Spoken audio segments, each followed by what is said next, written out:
Merci kwa bafani yote wenye biko wanaendelea kusoutenir hii compte na hii chaîne ya YouTube na hata pia ingine compte ya TikTok.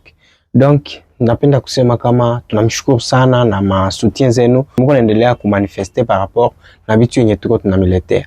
Lakini napenda tena kuongelea kwa watu wenye biko na comportement ile ya kukua anaona video ku compte lakini olea anisoutenir au kote ya compte ananifuata mu quartier. Tunakutana mkartier, tuko tunaonana kila siku, ananiambia ma video zenye uko nafanya ni za mzuri, lakini par rapport na mamwae parce que juu ya ile video moja yenye nilifanya yenye na concerne batu wale benye biko na mamonta ya ma $500 mu niveau Lubumbashi banapasha bafanye makazi gani.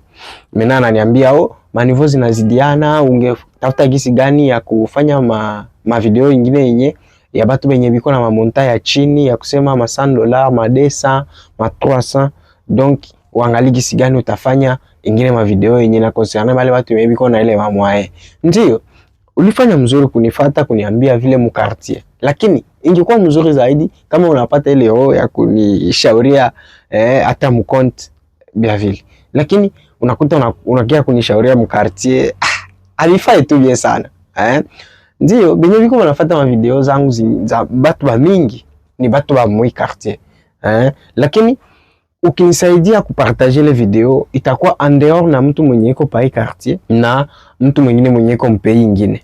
Tunajua ukiendelea kusoutenir mtu bien inabidi ukwe na msaidia kueme video yake, kuipartager na kutosha commentaire. Njoo ile yenye inasaidia kama mtu kupata visibility haraka sana. Kama una commenter video yake, kama unaeme na kama unasaidia kupartager. Donc ile inasaidia sana kutuma video yake inaonekana zaidi mpei yenye iko wala andeur na pei yenye iko.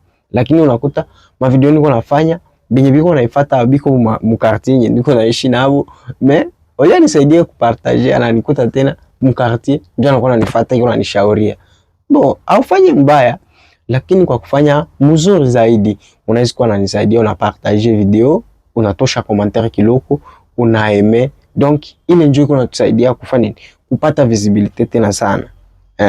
Ma comportement ile ya kuwa na shauriana mu quartier vraiment ni mzuri sana, lakini mko inanisaidia kukuwa nafanya ile habitude yenye mko nafanya mu quartier mnaifanya mu compte na yeye benye biko nafuata ma video yangu ya mingi ni watu wenye wananijua mu quartier yetu na biko nanifuata uko nafanya video za bien, uko nafanya video za bien, lakini sufanye basi ile volonté yenye unapata mu quartier uifanye nao mu compte Ndio nitafanya ma video zenye zina concerne batu wenye biko na mamonta ya $100, kazi yenye unapasha kufanya Lubumbashi.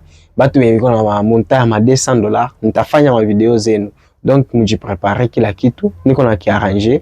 Nilikuwa mpe occupé na kitu ingine mwenye nilikuwa nafanya parce que haina tu kazi moja yenye nafaka. Niko mtu mwenye niko natoa ma conseil par rapport na activités za Lubumbashi. Niko pia mtu mwenye na realiza kama video. Kwa wewe mwenye uko intéressé, kama ukikuwa na besoin ya ma video, niko réaliser video na wewe, uko na besoin ya publicité, uko na besoin ya kufanyisha nini, donc kama ni comédie, donc tout ça je donne des idées. Kwa wewe mwenye uko intéressé, usikose, naweka numero pale na bitu yenye ukiona kama biko mpe public, hauwezi kubiongelea kote account, unaandikie tu kwa ile numero, tutaongea kwa privé. Njoo ile, sharp, mko connecté. Vizuri biko nako.